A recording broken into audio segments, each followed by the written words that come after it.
Ibu bapa, saudara-saudari, dan anak-anak yang dikasihi Tuhan Yesus Kristus, Shalom. Pertama-tama saya hendak mengajak kita semua untuk bersyukur kepada Tuhan karena tangan kasih-Nya masih menuntun hidup kita sampai saat ini. Bahkan di tengah-tengah perjuangan kita bersama untuk memutuskan mata rantai COVID-19 yang melanda dunia ini. Serentak dengan itu, sebagai bahagian dari bangsa Indonesia, kita bersyukur karena besok, tepatnya tanggal 17 Agustus 2020, kita sama-sama akan memperingati hari ulang tahun kemerdekaan Republik Indonesia yang ke-75 tahun. Karena itu saya ingin menyapa saudara-saudari merdeka. Saya ingin mengawali perenungan ini dengan mengajukan pertanyaan sederhana begini. Apa yang saudara-saudari pahami tentang merdeka? Atau dengan kata lain, ketika mendengar kata merdeka, apa yang terlintas dalam pikiran saudara-saudari? Pasti ada beragam jawaban. Ada yang mengatakan merdeka itu berarti memiliki hidup sejahtera dan jauh dari kemiskinan. Merdeka itu berarti orang tidak saling membinasakan dan menghancurkan satu dengan yang lain di ruang-ruang sosial atau ruang-ruang agama. Merdeka itu artinya bebas mengeluarkan pendapat, baik di media sosial maupun dengan turun ke jalan. Merdeka itu berarti terjadinya perlakuan yang adil bagi masyarakat di wilayah yang satu dengan yang lain. Contoh, pemerataan fasilitas umum seperti tersedianya fasilitas pendidikan, kesehatan, listrik, internet, jalan dan jembatan, sampai di pelosok-pelosok negeri, dan seterusnya. Jadi merdeka itu dipahami sesuai dengan cara pandang masing-masing orang. Ibu bapak, saudara-saudari, dan anak-anak yang dikasihi Tuhan Yesus Kristus. Nah, kalau kita membaca Kamus Besar Bahasa Indonesia, maka kata merdeka berarti bebas. Bebas dari apa? Bebas dari perhambaan, penjajahan, dan sebagainya. Merdeka juga artinya lepas dari tuntutan. Misalnya, pengadilan memutuskan seorang terlepas dari hukuman penjara seumur hidup atau hukuman mati. Merdeka juga artinya tidak terikat atau bergantung kepada orang lain atau pihak lain. Misalnya, ke depan Indonesia tidak lagi tergantung impor beras dari Thailand dan Vietnam. Jadi merdeka itu tidak saja berhubungan dengan aspek fisik, tetapi juga aspek psikis. Merdeka itu tidak saja berhubungan dengan eksistensi suatu bangsa, tetapi juga eksistensi setiap pribadi dalam masyarakat bangsa itu. Nah, bagaimana orang Kristen memahami merdeka itu dalam perspektif iman Kristen dan menghidupinya dalam konteks kehidupan berbangsa dan bernegara? Marilah kita belajar dari firman Tuhan yang kita baca tadi. Galatia pasal 5 ayat 1 sampai 15 dalam sorotan tema cerdas mengisi kemerdekaan untuk keutuhan, keadilan, dan kesejahteraan bangsa.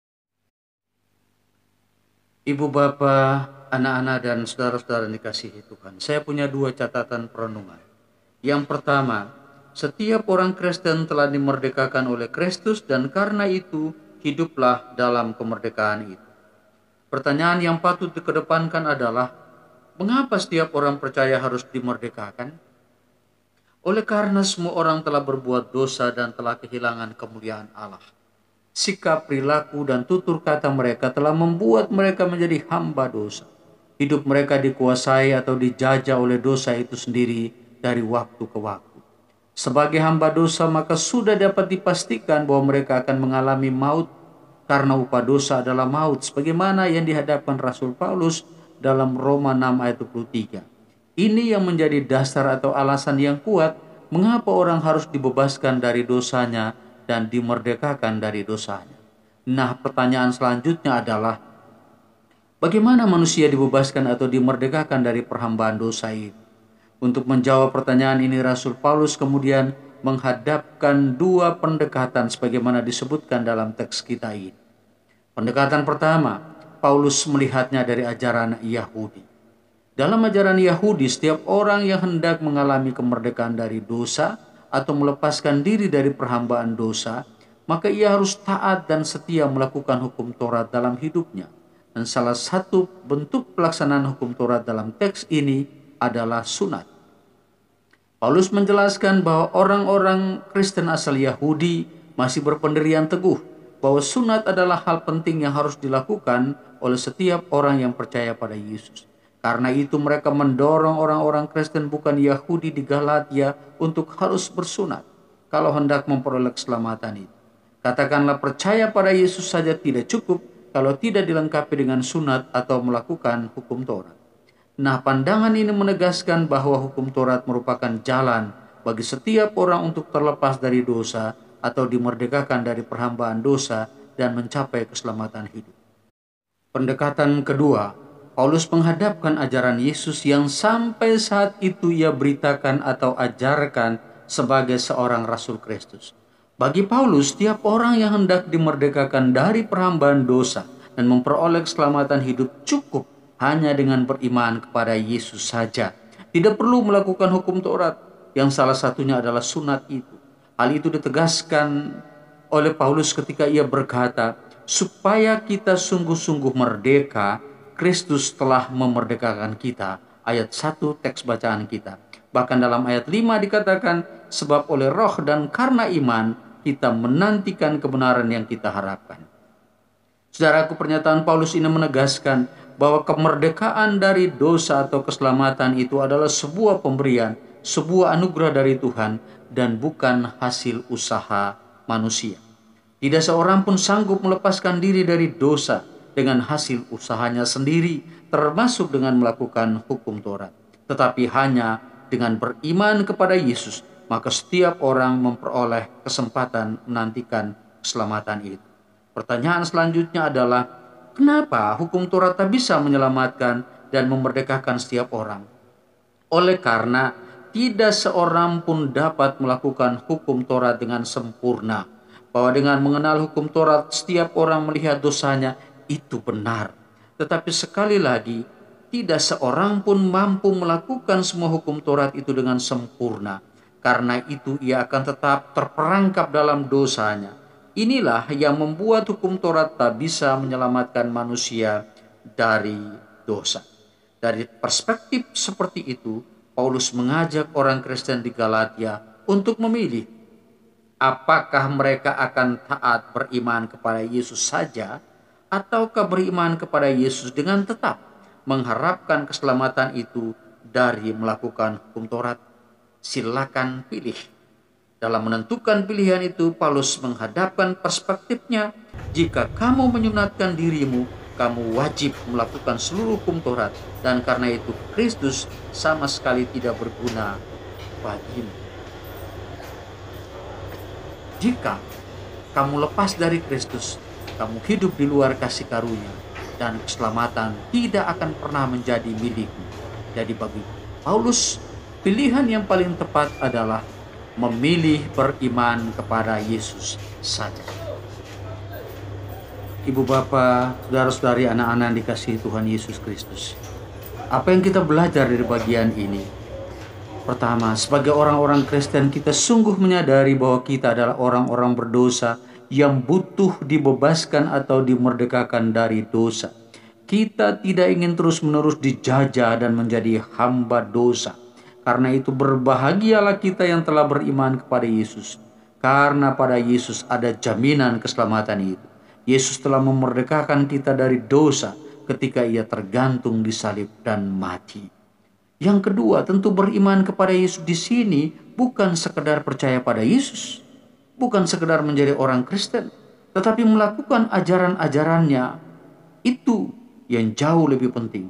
Melakukan kehendaknya dalam seluruh kehidupan kita, baik dalam kehidupan bergereja, bermasyarakat, dan bernegara. Terkait dengan melakukan kehendaknya atau ajarannya, pasti ada banyak tawaran dan godaan dalam bentuk ajaran lain seperti ideologi, filsafat yang dapat melemahkan iman kita kepada Kristus, termasuk ajaran yang ditawarkan berbagai aliran dalam kekristenan yang menegaskan seolah-olah merekalah yang paling benar dalam mengikuti ajaran Yesus, dan karena itu gereja mereka yang paling benar dengan ajaran-ajarannya.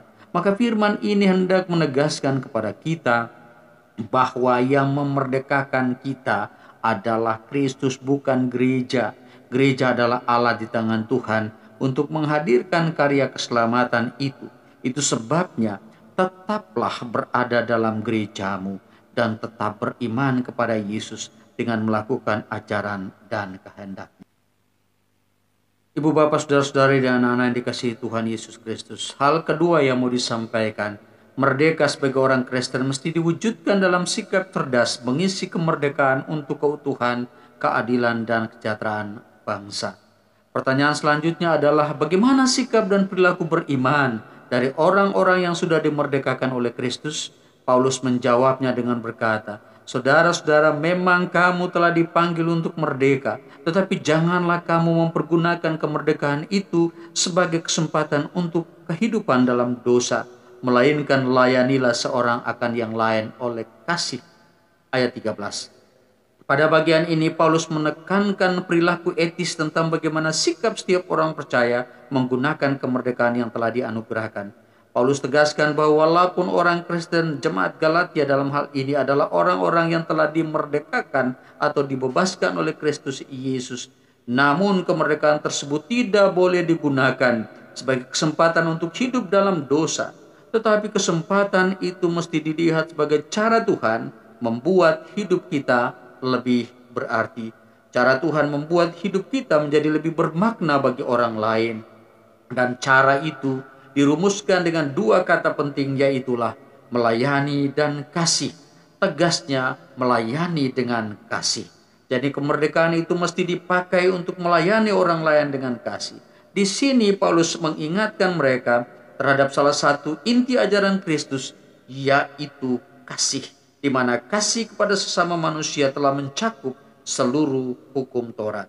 Bahwa dengan mengasihi sesama manusia, maka orang Kristen telah menggunakan kemerdekaannya secara cerdas dengan memelihara keutuhan dan keadilan sesama umat manusia di dunia ciptaan Tuhan, sebagaimana yang ditekankan dalam tema mingguan kita.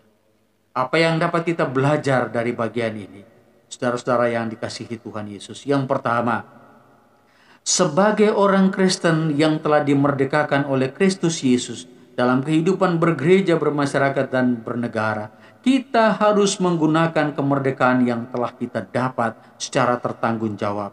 Baik kemerdekaan rohani di dalam Kristus maupun kemerdekaan politik sebagai bangsa Indonesia. Hal ini penting oleh karena sebagai orang Kristen kita percaya bahwa kemerdekaan Indonesia adalah anugerah Allah. Hal ini diakui pula dalam alinea ketiga pembukaan Undang-Undang Dasar 1945. Demikian, kemerdekaan itu adalah berkat dan rahmat Tuhan yang Maha Kuasa. Kemerdekaan tersebut tidak boleh digunakan untuk menindas, menekan, menghancurkan orang lain demi kepentingan diri kita sendiri atau kelompok kita sendiri, tetapi mesti dipergunakan sedemikian rupa secara cerdas untuk melakukan hal-hal baik bagi orang lain sesuai kehendak Tuhan. Hal itu diwujudkan dalam bentuk melayani dengan kasih, melayani keluarga kita, melayani bawahan kita, melayani atasan kita, melayani orang-orang yang membutuhkan kehadiran kita, bukan dengan paksa dan duka, tetapi sekali lagi dengan kasih. Kasih yang didasarkan atas kasih terhadap diri kita sendiri. Yang kedua, bahwa salah satu bentuk tanggung jawab dalam mengisi kemerdekaan ini adalah berjuang bersama pemerintah untuk memutuskan mata rantai COVID-19 di negeri ini. Sebab kita tahu bahwa dampak COVID ini sungguh-sungguh telah menggerogoti seluruh sendi kehidupan kita sebagai bangsa dan negara. Kehidupan ekonomi, sosial, politik, pendidikan, dan lain sebagainya turut terdampak akibat COVID itu sendiri. Karena itu maknailah perjuangan memutuskan mata rantai COVID-19 ini sebagai bagian dari pertanggungjawaban iman kita sebagai orang-orang yang sudah dimerdekakan oleh Tuhan. Dan perjuangan itu mesti dimulai dari setiap pribadi, keluarga kita, jemaat kita, dan berdampak terhadap masyarakat luas. Teruslah berjuang, merdeka. Tuhan memberkati kita. Amin.